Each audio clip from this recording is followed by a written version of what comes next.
Over the 4 years of All Elite Wrestling's existence, its World Championship has been kept pretty sacred. Granted, there was a rough period with interim titles and injuries, but as of right now, only 6 men have held the Elite prize.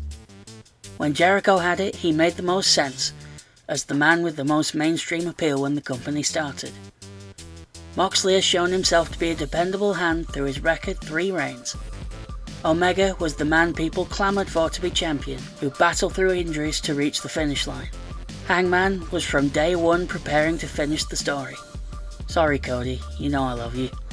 Whenever anyone thinks about CM Punk, it's a fact that we never got to see what a real AEW world title reign would actually look like. Then we get to MJF, who is still carving out his legacy with the title today.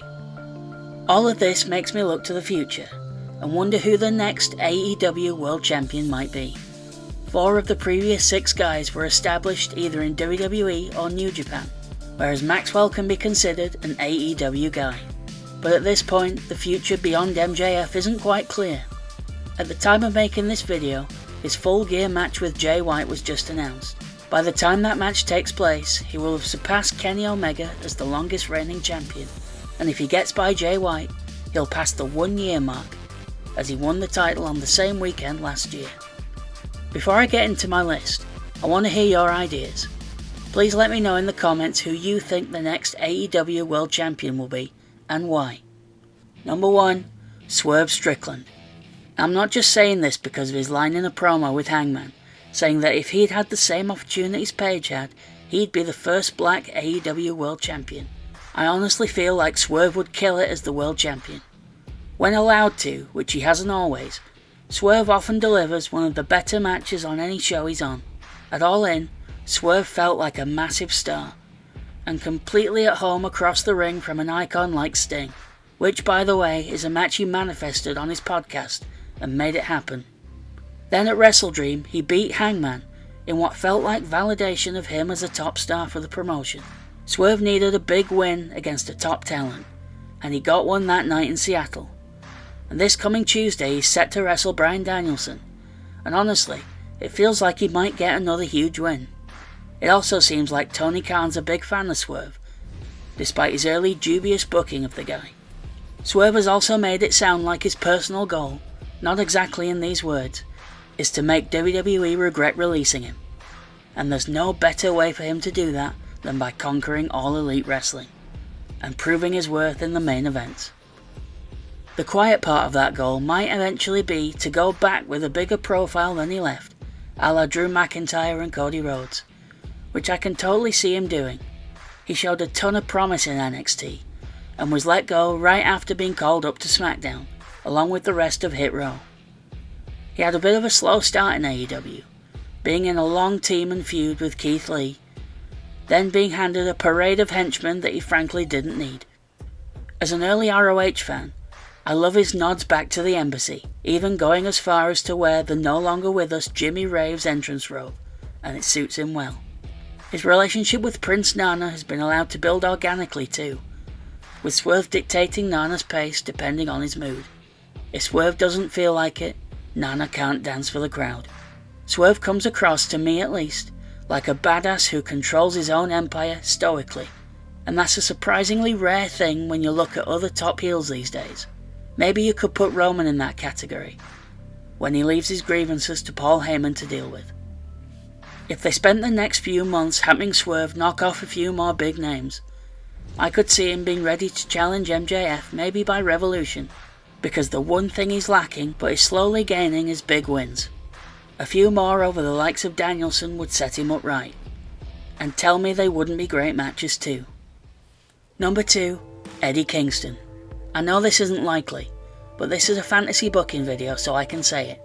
How freaking great would an MJF vs Eddie Kingston main event feud be?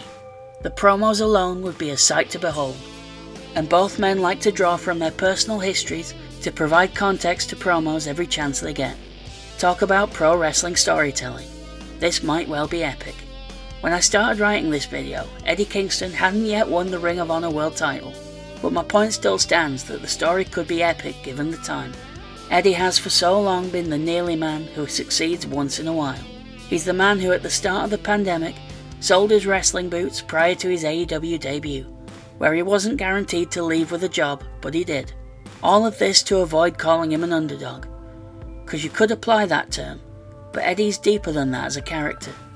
The way he's booked sometimes reminds me of ECW's nearly man, Tommy Dreamer, who feuded with Raven for 2 whole years before finally beating him once. If he was more of a traditional underdog, a better comparison would be Mikey Whipwreck, who is considered as such due to his look and size, despite him eventually beating Steve Austin for the ECW World title. But I chose Tommy as an example because his situation and booking was usually the reason for him coming up short. Right before the pandemic, Eddie was telling an interesting story in Progress Wrestling that never really got going. Eddie did one promo in particular about being the last of his generation not to make it to a major company, and now the generation younger was passing him by. He was sick of watching it happen. He at the time targeted then NXT UK roster member and new NXT champion Ilya Dragunov, and as we've come to expect from the Mad King, his promo made you feel his angst and rage. Eddie is the perennial nearly man, just like Tommy Dreamer was in ECW. But every once in a while, the nearly man in wrestling has to win to keep himself in the game. He did this recently by winning the New Japan Strong title, but how much more meaningful would it be for Eddie Kingston, even for a day, to be AEW World Champion? Maybe before he gets his shot at MJF, he might have to win that big one over Jon Moxley, calling back to their 2020 feud over the world title. And once he has that behind him, he could maybe earn a shot sometime next year. Number 3, Jungle Boy. Number 3, Jay White. When Jay White first won the IWGP Heavyweight title from Hiroshi Tanahashi back in 2019, he was a fairly contentious figure amongst fans. Some saw him as the future, others thought he was undeserving. Personally, even though I loved Tanahashi and his win over Kenny Omega, I was sad that his likely last major title reign was over as soon as it was. But I was also a fan of Jay White, and the potential in him back then. Now, 4 years and another world title reign later, the Switchblade is in AEW, and leading his own brand of Bullet Club.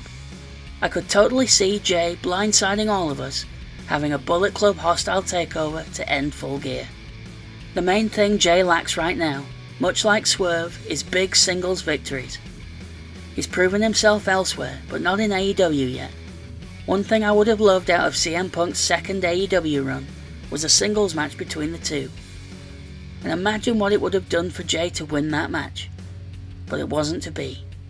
I don't see MJF losing at Full Gear myself, but maybe Jay in retaliation might earn a later shot, having beaten some other top card talent coming back to win down the line. Number 4, Adam Cole. It's time to get the obvious one out of the way. Now I'll be honest in saying this, but I'm a bit of a recent convert to this idea. While I enjoyed the current storyline as it was taking place, I wasn't thrilled about it main eventing Wembley Stadium. However, live and in person, I absolutely loved the match they gave us and the story that was told. It felt like a big, important main event. There were people sitting around me that fully believed that when the two double pinned each other, that the show was about to end. And they were very, very angry. The way All In ended left many open branches as to where the story could go. Cole and MJF won the Ring of Honor tag titles, which by the way was a very clever move, as nobody seems to care much about ROH these days, and having them on there might help for a bit.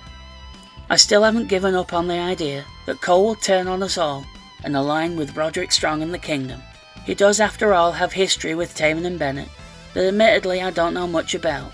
Unfortunately for AEW, they weren't able to reunite the Undisputed Era for various reasons, Bobby, but maybe the Kingdom plus Roddy group could take that role with Adam Cole at the helm. They could even involve Kyle O'Reilly should he be fit enough to come back. The end of last week's Dynamite has been much discussed, and my view right now is that it might be leading to a Cole, Roddy and Kingdom faction. And by the way, I'm well aware that Adam Cole's ankle injury could ruin all of these plans, but hoping for the best for his recovery, I still think if they played this right they could extend the story long enough. Throughout the Cole and MJF story was the umpteenth attempt at MJF teasing turning babyface, when he usually doesn't in the end. But All In felt like they were making the biggest effort ever to try and convince us that the guy who refers to himself as the Devil could actually turn the corner. Him chasing a heel group led by Adam Cole would be an interesting prospect in itself, and one that could maybe even take us back to Wembley Stadium for the payoff, if they play it right. So those are my 4 pictures. If you have a different one, let me know in the comments. Despite everything I just said, I walked out of Wembley Stadium with the thought in my head that in the era of longer title reigns we seem to be in, MJF could well still be the AEW World Champion come All In next year. And as of right now, I'd be fine with that. Thank you for watching yet another wrestling channel. If you enjoyed this, please comment, like or subscribe.